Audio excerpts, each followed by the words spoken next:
केंद्र सरकार की श्रम और आर्थिक नीतियों के खिलाफ आज देश भर में भारत बंद का व्यापक असर देखने को मिला। केंद्रीय ट्रेड यूनियनों के जॉइंट प्लेटफॉर्म के आह्वान पर लाखों मजदूरों ने सड़कों पर उतरकर लेबर कोड का विरोध किया। मजदूर संगठनों का आरोप है कि नए कानूनों से मजदूरों की नौकरी की सुरक्षा खत्म हो जाएगी और उन्हें उद्योगपतियों के रहमोकरम पर छोड़ दिया जाएगा। राजधानी रायपुर और बलौदाबाजार समेत प्रदेश भर में आंदोलन की गूंज सुनाई दी। अंबुजा अदानी सीमेंट प्लांट के मुख्य गेट पर राष्ट्रीय मजदूर कांग्रेस इंटेक ने आम सभा कर केंद्र सरकार के खिलाफ जमकर नारेबाजी की। मजदूर नेताओं का कहना है कि नए श्रम कोड से काम के घंटे 8 से बढ़कर 12 हो जाएंगे। वहीं पीएफ, बोनस और ग्रेच्युटी जैसी सामाजिक सुरक्षा पर भी सीधा प्रहार होगा। विपक्षी दलों, विशेषकर कांग्रेस पार्टी ने इस आंदोलन को अपना पूर्ण समर्थन दिया है। मजदूर संगठनों की मांग है कि बढ़ती महंगाई को देखते हुए मजदूरों का न्यूनतम वेतन 35,000 रुपए मासिक किया जाए। आंदोलनकारियों ने चेतावनी दी है कि यदि सरकार ने लेबर कोड वापस नहीं लिया तो आने वाले समय में यह आंदोलन और भी उग्र होगा। कि आज की जो हड़ताल है पूरे देश में एक बहुत बड़ा टर्निंग पॉइंट है। ये जिस ढंग से जो लेबर कोड लाया आपके और हमारे तमाम साथियों ने बताया, उसकी खामियां बताई। हम कहते हैं अगर इसको जानने के बाद भी अगर खून नहीं खौला लोगों का, ये खून नहीं पानी है। चंद्रशेखर आजाद, भगत सिंह, सबके लोगों की बात को याद करते हुए हमने पिछले 100-150 सालों के अंदर में पुराने हमारे तमाम मेहनतकश मजदूरों ने तमाम संघर्षों के द्वारा जो श्रम कानून बनाए थे, मजदूरों के हित के लिए, देश के हित के लिए, कल कारखानों के हित के लिए, महिलाओं के हित के लिए, तमाम प्रकार के मेहनतकशों के हितों के लिए जो श्रम कानून बनाए थे, किसी भी पार्लियामेंट ने अपने तरफ से श्रम कानून नहीं बनाया था। मजदूरों ने संघर्ष करके मांगा था, कड़ी लड़ाई लड़ी थी। उस कानूनों को यह सरकार जो है खत्म करके मालिकों के साथ बैठकर, अगर वो ट्रेड यूनियन लीडरों के साथ भी ट्रेड यूनियन के साथ बैठकर कुछ करती तो बात थी। मालिकों के साथ बैठकर उन्होंने मालिक परस्त, मजदूर विरोधी 4 लेबर कोड लाए। पहला तो ये लेबर कोड में ट्रेड यूनियन बनाने का अधिकार ही खत्म कर रहा है। पहले 7 कर्मचारी मिलकर एक ट्रेड यूनियन का रजिस्ट्रेशन करा सकते थे, अभी कहता है कंपनी का 10% हो या कम से कम 100 कर्मचारी होना चाहिए। मतलब एक से एक ऐसे कानून, ऐसी बातें रख दी है।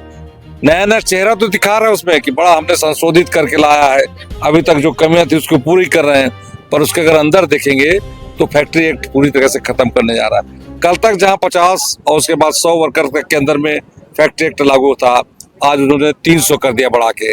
मतलब किसी भी फैक्ट्री के अंदर में 299 कर्मचारी होंगे, उसको जब चाहे तब काम से निकाल रखेंगे और निकाल देंगे। हायर एंड फायर की स्थिति ला दी जाएगी।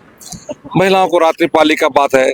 यहाँ बेटी बचाओ बेटी पढ़ाओ का नारा देकर पूरे देश में हम देख रहे हैं किस ढंग से महिलाओं पर अत्याचार है, लगातार किस ढंग से उस पर सरकारों का अत्याचार है। और हम महिलाओं को रात्रिपाली कराएंगे, उनका सुरक्षा कौन देगा? कम बैक करेगी और भी ताकत लगेगा। हमने पिछले, जबकि लेबर कोड चालू हुआ था 2019 में, पहला वेजेस कोड बना था, उसके बाद बाकी 3 कोड बने 2020 में, और यह सरकार उसको लागू नहीं कर पाई थी क्योंकि लगातार देश का मेहनतकश मजदूर संयुक्त ट्रेड यूनियन के रूप में के द्वारा हड़ताल कर रही थी और इसके विरोध में थी, इसलिए इस कोड को लागू नहीं कर पा रहे थे। क्योंकि 2024 के चुनाव में इन्होंने देखा इनकी हालत खराब हो गई, ये बैसाखी में आ गए, तो ये लगता है कि अगला चुनाव में कहीं अगर हम समाप्त हो जाएंगे, इसलिए हटने से पहले, सरकार से हटने से पहले अपने मालिकों को खुश करने के लिए इमीडिएट नवंबर 21 को जो है नोटिफिकेशन जारी करके इस लेबर कोड को 1 अप्रैल से लागू करना चाहती है, जिस पर किसी ट्रेड यूनियन के साथ बात नहीं करना चाहती है। इसलिए हम लोग पूरे देश के अंदर में मान के चले, ये हमारा टर्निंग पॉइंट है और ये लड़ाई जारी रहेगी। और इसलिए आज की हड़ताल में पिछले बार 25 करोड़ लोग गए थे, इस बार 30 करोड़ तक जाने की संभावना है, पूरे भाग लेंगे। जी हाँ, आज 1 दिन का हड़ताल हो रहा है क्योंकि जैसे कि हमारे साथियों ने भी कहा है, बहुत खतरनाक नीति लेके आया गया है। एक तरह से श्रमिकों को गुलाम बनाने के जो ये कोड है, ये गुलाम बनाने का दस्तावेज है, गुलाम बनाने का कोड है।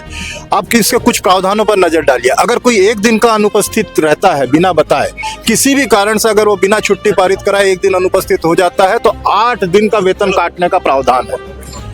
सरकार दावा कर रही कि हमने इनको शामिल कर लिया, इनको शामिल कर लिया है, लेकिन सच्चाई ये है कि 300 से कम जो स्थापनाएं रहेंगी, उन स्थापनाओं में स्टैंडिंग ऑर्डर लागू ही नहीं होगा। अगर आप प्राइवेट को छोड़ दीजिए, अगर भिलाई स्टील प्लांट को ही देखेंगे तो इसमें 5 विभागों को छोड़ के बाकी सारे विभाग, वो 300 से कम वहां पे कर्मचारी है।